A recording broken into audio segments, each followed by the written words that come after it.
Hello everyone, today we start next topic in chapter genetics. Last lecture में आपको dihybrid cross समझाया था. What is dihybrid cross? When two character cross in a same time is called dihybrid cross. जब two character को एक साथ cross कराया जाता है तो उसको हम क्या कहते हैं? Dihybrid cross. इस एक्सपेरिमेंट के लिए मेंडल ने कौन कौन से कैरेक्टर चूज किए थे? Colour of sheets and shape of sheets. Color of sheets is yellow and green. Shape of sheets is round and wrinkled. In F1 generation, Mendel cross round and yellow plant with wrinkled and green plants, green sheets plants. Then Mendel show in F1 generation 100% जो plant are round and yellow. तो इससे Mendel ने क्या बताया कि F1 generation में Mendel को 100% plants कैसे मिले थे? Round and yellow. यानी राउंड और येलो का जो करेक्टर है वो क्या है? डोमिनेंट है. और रिंकल्ड और ग्रीन का करेक्टर क्या है? रेसेसिव है. अब मेंडल ने वही टू टाइप का रेशो निकाला था, phenotype ratio and genotype ratio. Last lecture में मैंने आपको बताया था phenotype ratio are 9:3:3:1. In this ratio 9 is round and yellow, 3 is round and green, 3 is wrinkled and yellow and 1 is green and wrinkled. तो ये this is phenotype ratio. अब genotype ratio क्या है? 1:2:4:1:1:2:1. This is genotype ratio. आप यदि 9:3:3:1 को count करोगे तो भी 16 है और इन सबको आप काउंट करोगे तो भी क्या आएगा? 16 आएगा. तो लास्ट लेक्चर में मैंने 16 ब्लॉक्स की टेबल बना के आपको पूरा समझाया था कि किस तरह से 9 तो मिल रहे हैं राउंड एंड येलो, 3 मिल रहे हैं राउंड एंड ग्रीन, 3 मिल रहे हैं रिंकल्ड एंड येलो और 1 मिल रहा है रिंकल्ड एंड ग्रीन. अब जीनोटाइप रेशो इंटरनल स्ट्रक्चर के बेस पर, तो 16 ब्लॉक्स की जो टेबल है इसमें हमको इंटरनल स्ट्रक्चर देख रहे हैं कि कितने तो डोमिनेंट कैरेक्टर हैं, फैक्टर हैं और कितने रेसेसिव फैक्टर से मिलकर एक ब्लॉक जो है वो बन रहा है. तो पूरी 16 की टेबल में एक जैसे इंटरनल कैरेक्टर वाला कितने प्लांट हैं, शीट्स हैं. तो यहाँ पर आप इसको बहुत ध्यान से समझना. जैसे सबसे पहले आ रहा है 1. अब 1 पूरी 16 ब्लॉक्स की जो टेबल है उसमें आपको capital R capital R capital Y 1 बार शो हो रहा है. ध्यान से देखना, केवल 1 बार शो हो रहा है. तो 1 है capital R capital R capital Y. अब इसको ध्यान में रखने के लिए मैं यहाँ पर एक डॉट लगा के इसको शो कर लूँ ताकि हम भूले नहीं कि हमने किस किस को काउंट कर लिया है. अब आइए रेशो 2. अब आप आगे बढ़िए. Capital R capital Y small y इस 16 ब्लॉक्स की टेबल में कितने टाइम्स आया है? तो फर्स्ट एंड सेकेंड. तो 2 हो गए capital R capital Y small y. अब नेक्स्ट रेशो 2. अब आप आगे बढ़िए. Ratio 2 capital R capital Y 16 blocks की टेबल में कितने टाइम्स आ रहा है? 1 and 2. तो 2 कैसे हो गए? Capital R capital Y. अब आइए आप रेशो 4 आगे बढ़िए. इसमें capital R capital Y small y कितने टाइम्स आ रहा है? 1, 2, 3 and 4. तो 4 हमने क्या लिख दिया? Capital R capital Y small y. अब आप आगे बढ़िए. रेशो 1. अभी इन जहाँ पर मैंने डॉट लगाया उनको हमने काउंट कर लिया है. अब ये हमारा रह गया. तो कैपिटल आर स्मॉल वाई केवल 1 बार शो हो रहा है 16 की टेबल में. तो 1 हो गया कैपिटल आर स्मॉल वाई. अब आगे बढ़िए. रेशो 2. अब ये जहाँ पर डॉट लगा दिए उनको काउंट कर दिया. अब आ जाइए आप इधर. कैपिटल आर स्मॉल वाई कितने टाइम्स शो हो रहा है? 1 and 2 बार. तो 2 हो गए capital R small y. Next आगे बढ़िए. रेशो 1. अब इन सबको हमने काउंट कर लिया है. अब आ जाइए आप इस वाले पे. स्मॉल आर कैपिटल वाई पूरी 16 ब्लॉक्स की टेबल में कितने टाइम शो हो रहा है? 1 टाइम. तो ये हो गया 1 हो गया small r capital capital Y.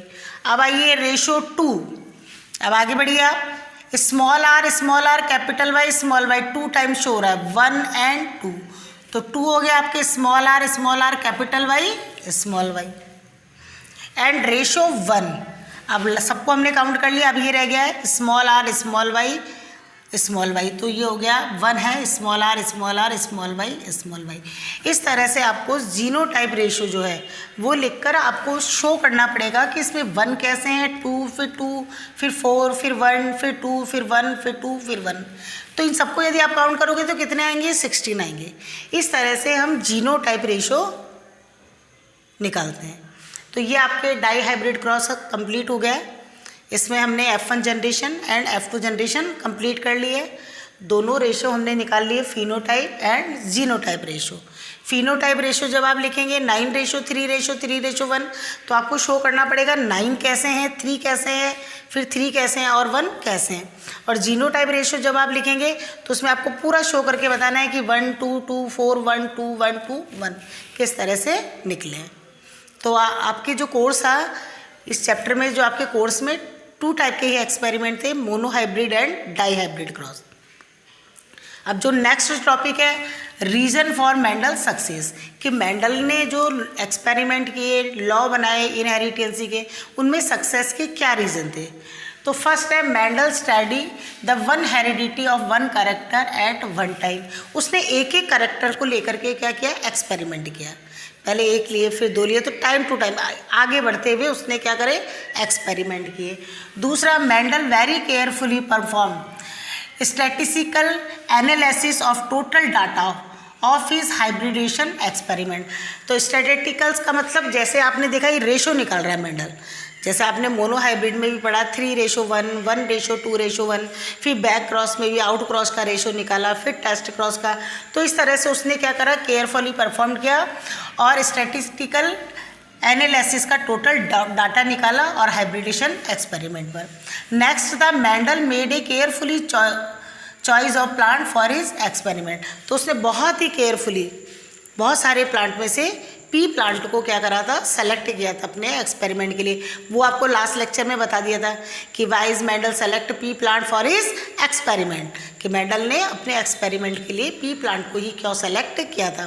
तो उसने बहुत केयरफुली, बहुत सारे प्लांट को देखने के बाद में बहुत ही केयरफुली पी प्लांट को, गार्डन पी प्लांट को अपने एक्सपेरिमेंट के लिए क्या किया था, सेलेक्ट किया था। एंड इस चैप्टर का लास्ट टॉपिक है importance of Mendel's law of inheritancy. तो मेंडल ने जो लॉ किए उनकी क्या इंपॉर्टेंस है, बहुत सारी इंपॉर्टेंस है, लेकिन यहाँ पर मैंने कुछ 4 लिखी है। Gene concept is proved by the Mendel's law of segregation. तो मैंने आपको बताया था पहले भी कि मेंडल जब एक्सपेरिमेंट कर रहा था तब जीन्स या क्रोमोसोम्स के बारे में पता नहीं था। उसने केवल इसको क्या नाम दिया था, फैक्टर्स कहा था कि कुछ फैक्टर्स होते हैं जो कैरेक्टर्स को one generation to another generation में ले जाते हैं। तो जब सेग्रीगेशन लॉ हुआ तभी वहाँ पर जो जीन कॉन्सेप्ट है वो क्या हुआ था, प्रूव्ड हुआ था। New character is cross hybrid can be better understood by Mendel's law. तो उसने बताया कि जो कैरेक्टर्स होते हैं, नए कैरेक्टर किस तरह से जनरेशन में आते हैं। कुछ कैरेक्टर्स जो नए शो होते हैं एक्सपेरिमेंट के बाद, तो वो कैरेक्टर किस तरह से शो हुए वो किससे समझे जा सकते हैं, मेंडल्स लॉ से। नेक्स्ट है by the crossing process useless traits can be removed. तो मेंडल के जो क्रॉस थे, क्रॉसिंग वाला जो प्रोसेस था, उसमें जो यूजलेस जो कैरेक्टर है उनको तो क्या कर सकते थे, रिमूव कर सकते थे। And useful trait can be brought in a specific generation. और जो यूजफुल कैरेक्टर्स हैं उनको हम स्पेसिफिक या स्पेशल जो जनरेशन है जो आप चाहते हैं, जैसे जिस तरह से कोई प्लांट है उसमें आप जैसे कोई कैरेक्टर है उसको हटाना चाहते हैं, न्यू कैरेक्टर को उसमें लाना चाहते हैं, तो ये सारा पॉसिबल किससे हुआ था, मेंडल के इनहेरिटेंसी जो एक्सपेरिमेंट है या लॉ है, इन्हीं के द्वारा इससे हेल्प मिली थी। By the use of Mendel's law disease defecation and improved variety of plant can be develop and obtain. तो बहुत सारी जो डिजीज़ है, कुछ डिजीज़ ऐसी होती हैं, जेनेटिक डिजीज़ वगैरह होती हैं, ह्यूमन में भी होती है, प्लांट में भी होती हैं, तो उनको डिजीज़ को किस तरह से हटाया जा सकता है और जो वैरायटीज़ हैं प्लांट्स की उनको किस तरह से इम्प्रूव किया जा सकता है, कैसे उनको डेवलप किया जा सकता है, किस तरह से नई जनरेशन में उसको शो किया जा सकता है, ये सारे मेंडल्स के जो लॉ हैं उन्हीं के द्वारा समझाया जा सकता है। तो ये आपके importancy of Mendel's law of inheritancy थी, रीजन ऑफ मेंडल सक्सेस और डाई हाइब्रिड क्रॉस आपको पढ़ा दिया। इसी के साथ आज हमारा ये जो चैप्टर है जेनेटिक्स वाला क्या हो गया है, कंप्लीट हो गया है। नेक्स्ट लेक्चर वापस हम केमिस्ट्री का स्टार्ट करेंगे, चैप्टर 6। तो हमने 2 बायो के पढ़ लिए, एक केमिस्ट्री का, और नेक्स्ट जो चैप्टर है चैप्टर 6 है आपका, उसको हम स्टार्ट करेंगे।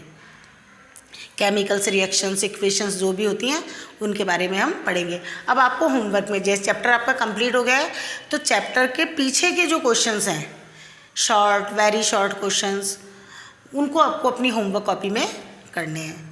Thank you.